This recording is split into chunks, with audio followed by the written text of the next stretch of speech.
pagi pemirsa, apa kabar Anda hari ini? Kembali lagi bersama saya Viani Priscilla di acara Kristo TV. Beberapa menit ke depan, saya akan menemani Anda dengan berita akurat dan terpercaya. Kementerian Pendidikan Kebudayaan Riset dan Teknologi, Profesor Haji E. Aminuddin Aziz, selaku Kepala Badan Pengembangan dan Pembinaan Bahasa, menjelaskan bahwa kegiatan Bulan Bahasa dan Sastra dirayakan setiap bulan Oktober. Hal ini dilakukan guna memelihara semangat dan meningkatkan peran masyarakat dalam pengembangan dan pembinaan bahasa dan sastra. Para pencinta dan pejuang bahasa Indonesia dimanapun Anda berada.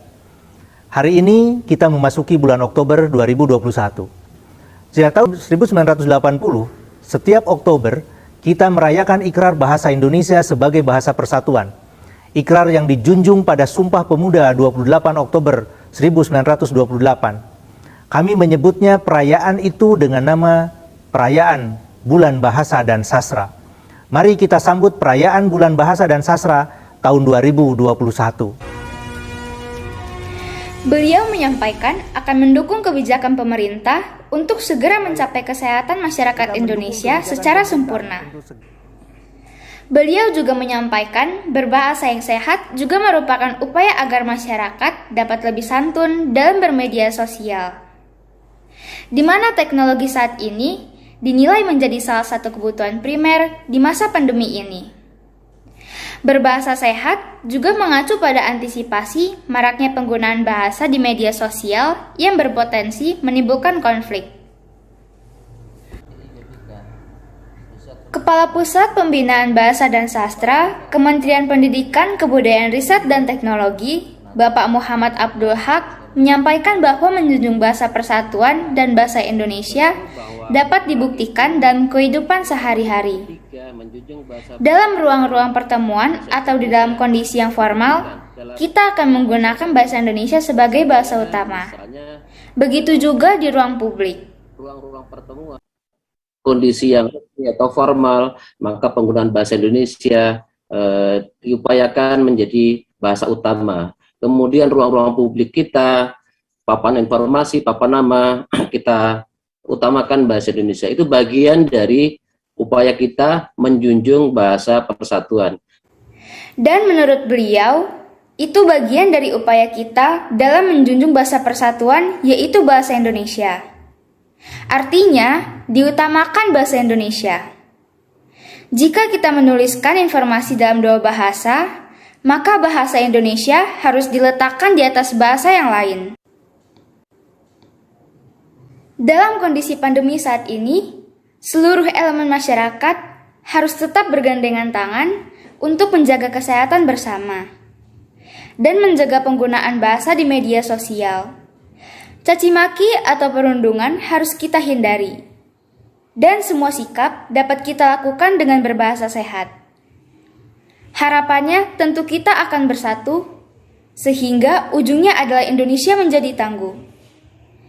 Berikut pesan-pesan yang telah disampaikan Bapak M. Abdul Haq selaku Kepala Pembinaan Bahasa dan Sastra.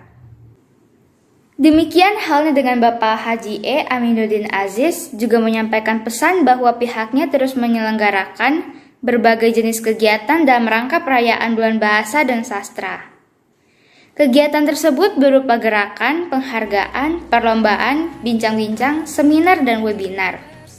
Serta acara puncaknya direncanakan akan dihadiri Kementerian Pendidikan, Kebudayaan Ristek dan Teknologi pada tanggal 28 Oktober 2021.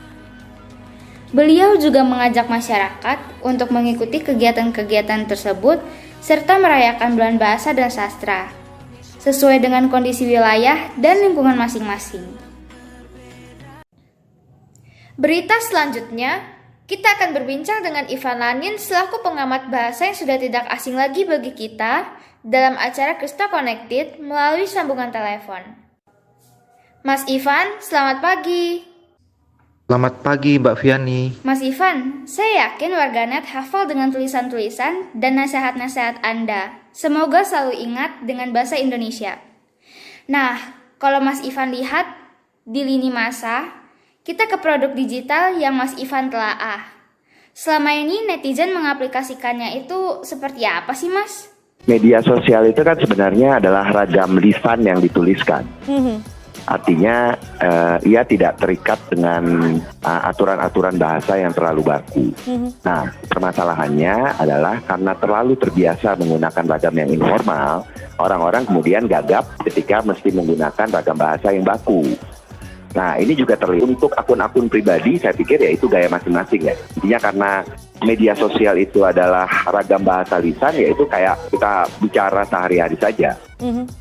Jadi, harus mulai banyak yang menggunakan atau membudayakan kembali bahasa Indonesia dalam tulisan di lini masanya. Semoga anak Indonesia mau menggunakan bahasa Indonesia kembali dalam segala cuitannya. Mas Ivan Lanin, terima kasih banyak sudah mau bergabung bersama kami di siaran Kristo Connected pagi ini. Terima kasih kembali Mbak Viani. Selamat pagi. Kita dengan Mas Ivan Lanin melalui sambungan telepon mengakhiri acara kita hari ini. Demikian informasi yang dapat saya sampaikan. Saya Viani Priscilla pamit undur diri. Selamat pagi, sampai jumpa, salam Kristo.